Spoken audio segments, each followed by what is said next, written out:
நீதி வெல்லும்னு இன்னைக்கு பல பேரை காலி பண்ணிட்டு இவருக்கு நீதி வெல்லும். அந்த ஷூட்டிங் நடந்திருக்கு. ஆனால் எஸ்இசி சொல்றாரு, எம்ஜிஆருக்கு பிறகு என்னுடைய மகன் அந்த இடத்துக்கு வருகிறார் என்பதை நினைத்து நான் பெருமைப்படுறேன். அவரை முதல்ல வீட்டுக்கு சேர்த்து அரசாங்கம் செய்ய வேண்டிய எல்லா உதவிகளையும் அற்புதமாக முதலமைச்சர் பண்ணியிருக்காங்க.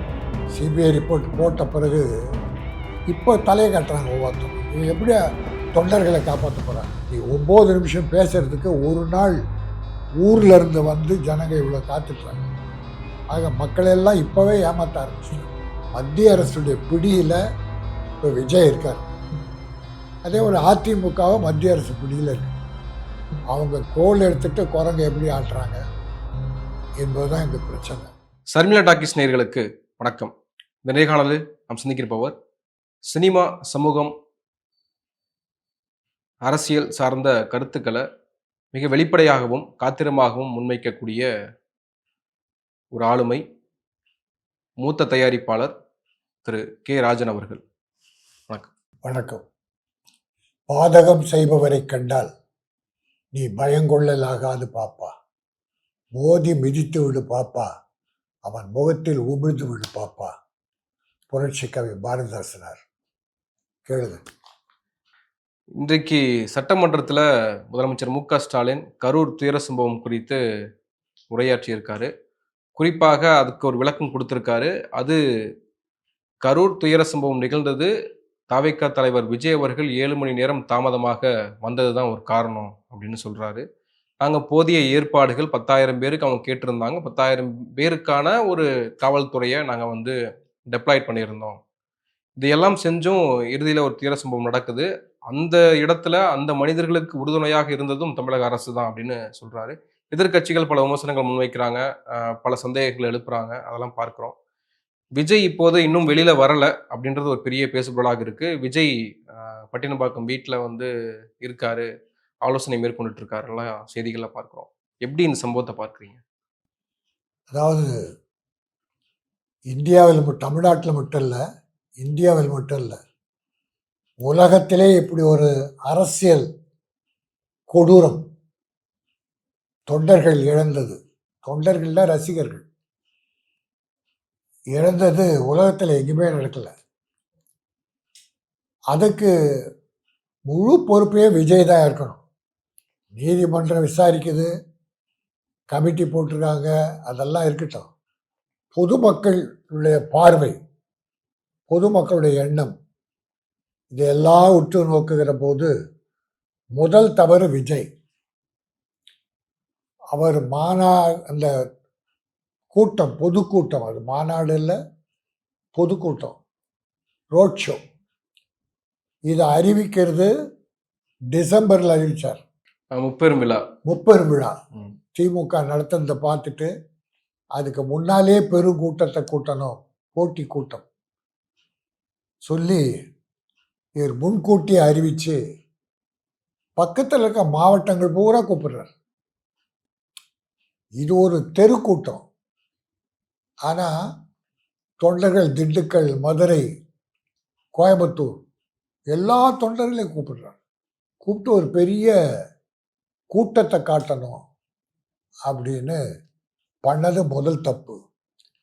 பிறகு 12 மணிக்கு வர்றேன்னு பெர்மிஷன் வாங்கிட்டு 7 மணி நேரம் லேட்டாக வந்த கூட்டம் சேர சேர சேர இவர் லேட்டாக வந்தது மாபெரும் தவறு.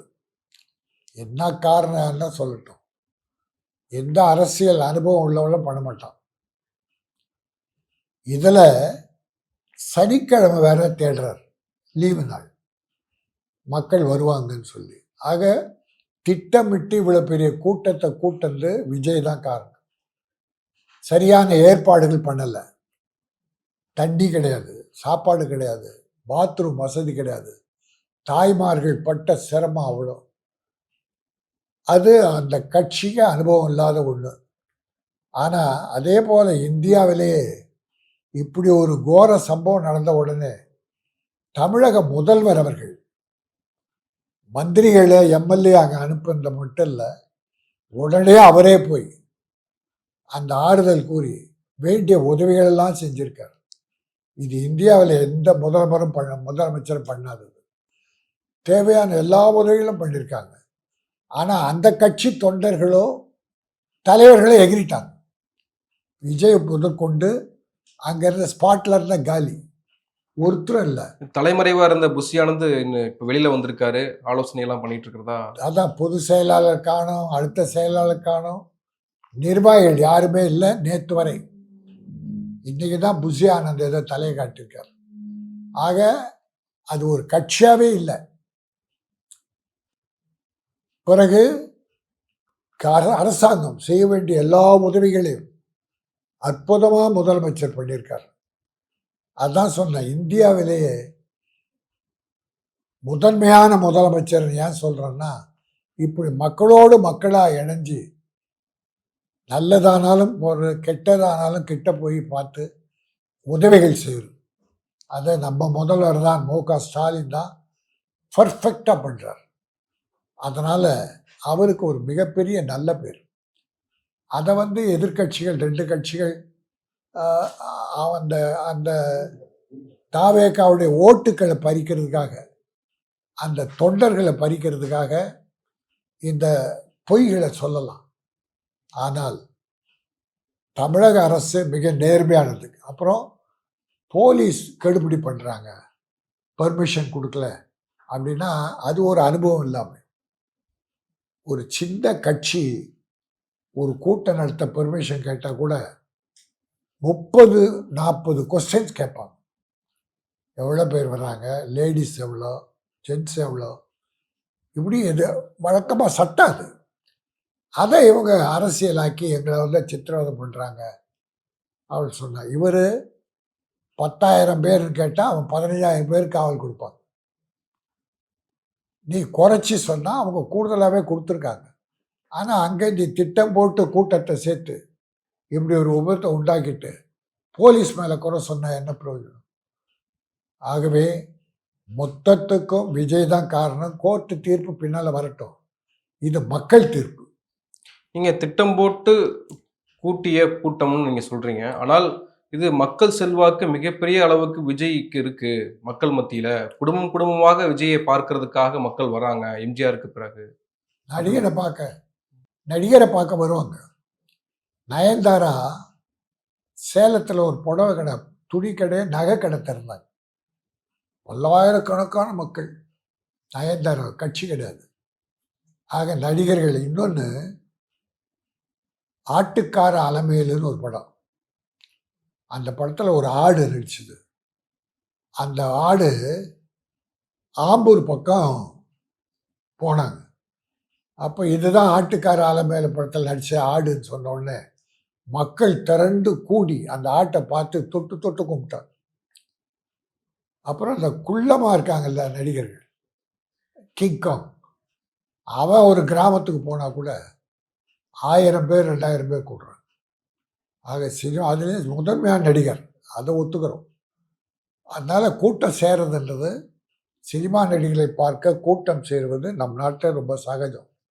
எம்ஜிஆரை எந்த காரணத்தை மட்டும் ஒப்பிடக்கூடாது. எம்ஜிஆருக்கு இவருக்கு சம்பந்தமே கிடையாது. எம்ஜிஆர் திமுகவில் 15 வருஷமாக இருந்தார், பொருளாளராக இருந்தார், எம்எல்ஏ இருந்தார், சிறுசேமி திட்டத்தின் துணைத் தலைவராக இருந்தார். அப்புறம் பல பொறுப்புகள் வகித்த பின்னால் தான் கட்சி பிரிஞ்சு கட்சி ஆரம்பித்தார். கட்சி ஆரம்பித்து கூட கம்யூனிஸ்ட் தலைவர் கல்யாண சுந்தரம் போன்ற தலைவர்களை அட்வைஸுக்கு வச்சுக்கிட்டார். இந்த மாதிரி ஒருத்தரும் விலாசம் தெரியாதவன்லாம் கூட வச்சுக்கிட்டு, விவரம் தெரியாதவன்லாம் கூட வச்சுக்கிட்டு பொதுக்கூட்டம் நடத்தினா இந்த கதி தான். மக்கள் தான் இழப்பு. இதில் ஒரு கரூரில் நடந்த ஒரு துயர சம்பவம், அது எப்படி அணுகுறாங்கன்னு நினைக்கிறீங்க? தாவேக்கா தரப்பிலிருந்து, அது விஜயிலிருந்து ஆரம்பித்து கட்சி தொண்டர்கள் வரைக்கும் அது எப்படி அணுகுனாங்க அப்படின்றதே பெரிய. அணுகவே இல்லையே, ஓடிட்டாங்க. இல்லை, அதற்கு காரணம் நாங்கள் கிடையாது, அது ஒரு விபத்து, அந்த விபத்து ஏற்படுவதற்கான காரணம் மொத்த பொறுப்பும் தமிழக அரசு தான் அப்படின்னு பொய்யான பிரச்சாரம்.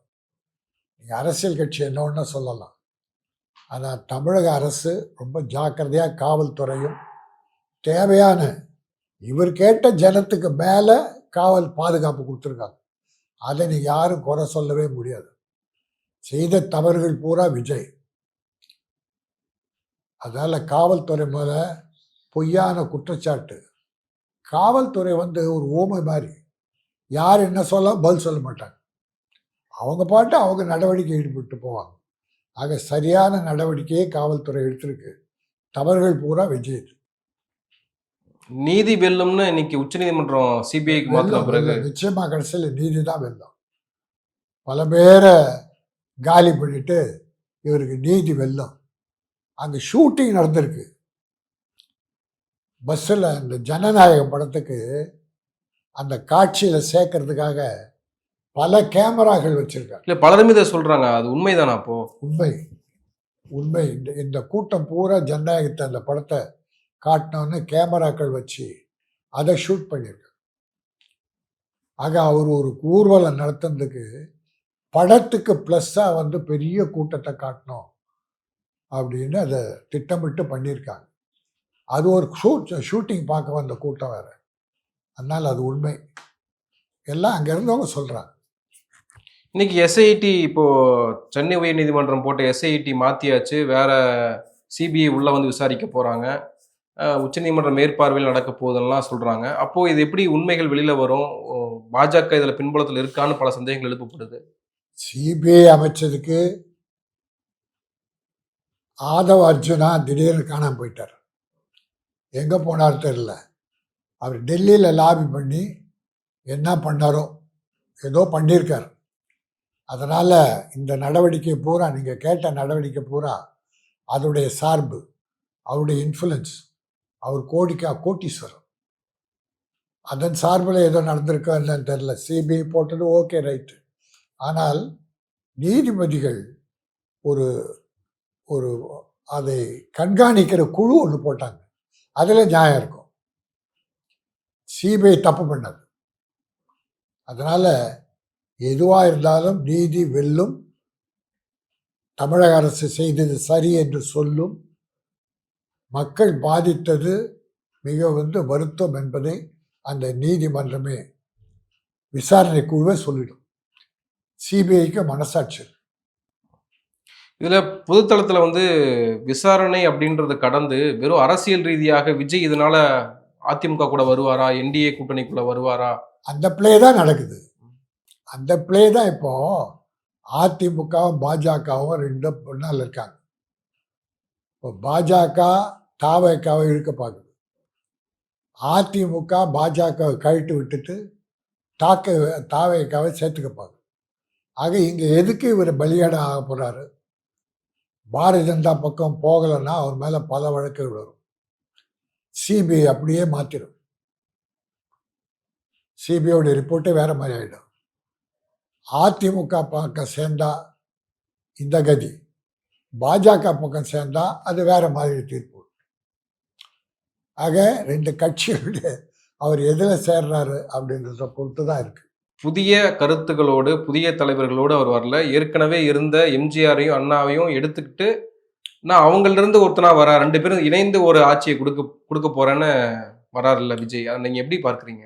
அண்ணா ஆட்சியை திமுக கொடுக்குது, அதிமுக அண்ணா ஆட்சி தான் கொடுக்குறேன்னு சொல்றாங்க. இவர் என்ன புதுசா அண்ணா ஆட்சி கொடுக்க போறாரு? எம்ஜிஆர் ஆட்சியும் அதிமுக கொடுக்குதுன்னு சொல்றாங்க, கொடுக்குறாங்க. பட் இவர் என்ன புதுசா சொல்றது? அதாவது கொத்தால் சைடில் இருக்கிற காய்கறிகளில் ஒன்று ஒன்றா பொறுக்கி அதை வாங்கிட்டு பாட்டிங்க தெருவில் வச்சு கடை வைப்பாங்க. கொத்தால் சாடைக்கு போய் ஹோல்சேலில் அந்த ஒவ்வொன்று கத்திரிக்காய் எவ்வளோ, உருளைக்கிழங்கு எவ்வளோ சில்லறையில் வாங்கிட்டு வீதியில் கடை வச்சு பொதுமக்கள் கொடுப்பாங்க. அந்த மாதிரி இருக்கிற தலைவர்கள்லாம், கட்சி தலைவர்லாம் இவர் பொறுக்கி அதை எடுத்து நான் பண்ணுறேன்னா நீ எதுக்கு பண்ணணும்? திமுக அண்ணாவின் வழிப்படி நடக்குது, அதிமுக எம்ஜிஆர் வழிப்படி நடக்குது.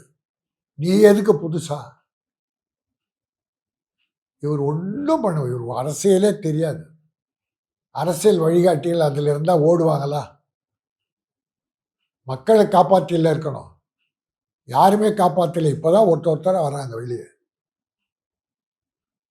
சிபிஐ ரிப்போர்ட் போட்ட பிறகு இப்போ தலையை காட்டுறாங்க ஒவ்வொருத்தரும். இது எப்படி தொண்டர்களை காப்பாற்ற போகிறாங்க? ஆக அந்த கட்சியுடைய கதியே அவ்வளோதான். ஆனா எஸ்இசி சொல்றாரு, எம்ஜிஆருக்கு பிறகு என்னுடைய மகன் அந்த இடத்துக்கு வருகிறார் என்பதை நினைத்து நான் பெருமைப்படுறேன். அவரை முதல்ல வீட்டுக்கு சேர்த்துக்க சொல்லுங்க. அப்பா அம்மாவை கூட சேர்த்துக்க சொல்லுங்க. நான் ஒரே ஒரு அட்வைஸ் தான், வேண்டுகோள். அப்பா அம்மாவை மனைவி குழந்தைகளோட கூட சேர்ந்து வாழ்ந்தவன்னா வீட்டை காப்பாற்றுருவேன். அவனால் தான் நாட்டை காப்பாற்ற முடியும். இவர் யாரோட இருக்காருன்னு யாருக்கும் தெரியல. அதனால இவர் எப்படி நாட்டை காப்பாற்ற போறார்? அவர் எஸ்ஏசி விரும்பலாம், பட் இப்போ அது நடக்கலை. மாநாட்டுக்கெல்லாம் எஸ்இசி ஒரு சோபாலாம் காட்சி வந்தாங்களே. பொம்மையா கடைகளில் பொம்மை வைக்கிறாங்கல்ல, துணி கடையில் பொம்மை வைக்கிறாங்கல்ல, அந்த மாதிரி வந்து உட்காந்துட்டு போறார். ஒரு மாநாட்டில் அம்மா மேடை ஏறி ஒரு கையை பிடிக்கிறாங்க, அவர் தள்ளிட்டு போறார். டிவியில் பார்த்தேன், எல்லா மக்களும் பார்த்தாங்க. ஆக அம்மா அப்பா கிட்ட முதல்ல பேசட்டும், மனைவி குழந்தைகளோட கொஞ்சட்டும், வீட்டை காப்பாற்றட்டும், அதுக்கப்புறம் நாட்டுக்கு வரட்டும். வீட்டையே கவனிக்கலன்னு சொல்றாங்க, எல்லாரும் சொல்றாங்க. எம்ஜிஆர் தன்னுடைய பணத்தையும் தன்னுடைய செல்வங்களையும் வந்து மற்றவங்களுக்கு கொடுத்தாரு இறுதி காலத்துல.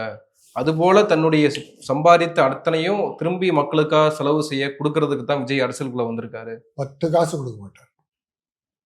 10 காசு கொடுக்க. இதுவரை பண்ண செலவுகள்லாம் ஆதவ அர்ஜுனாவும் மற்றவங்க சேர்ந்து தான் பண்ணியிருக்காங்க. இதுவரைக்கும் பண்ணல, பண்ண மாட்டார். என்னங்க பெரிய பணம், என்ன பெரிய பணம் அப்படின்னு தானே சொல்றாரு அது பிரச்சாரத்துல. டைலாக், அது எழுதி கொடுக்குற டைலாக், அதை அதை அதை ஒழுங்காக பேசுகிறார். ஏன்னா பெரிய ஹீரோ. சொந்தமான டைலாக் எதுவும் இல்லை, பேப்பரை பார்த்து படிக்கிறாரு. ஒரு மாநாடா நடந்தது? மாநாடுன்னா எப்படி நடக்கணும் தெரியுமா? ஒரு நாள் முழு நாள் நடக்கும். காலையில் கவியரங்கம், அடுத்து அரசியல் அரங்கம், அப்புறம் தீர்மானங்கள். அந்த தீர்மானங்களை நிறைவேற்றவன் தலைவர் வாசிப்பார். ஒன்றுமே இல்லை, யாருமே இல்லை. 4 பேர் ஏதோ பேசுகிறாங்க, இவர் ஒரு 9 நிமிஷம் பேசுகிறார். இதுக்கு மக்கள் வந்து 12 மணி நேரம் காத்துட்ருக்காங்க. நீ 9 நிமிஷம் பேசுறதுக்கு ஒரு நாள் ஊர்ல இருந்து வந்து ஜனங்க இவ்வளோ காத்துட்றாங்க. ஆக மக்கள் எல்லாம் இப்பவே ஏமாற்ற ஆரம்பிச்சிட்டார். அரசியல் பேச தெரியல, அதிமுகவை டச் பண்ணுறதில்ல, பாஜகவை சும்மா ஒரு ஊர்கா மாதிரி தொட்டுக்கிறார்.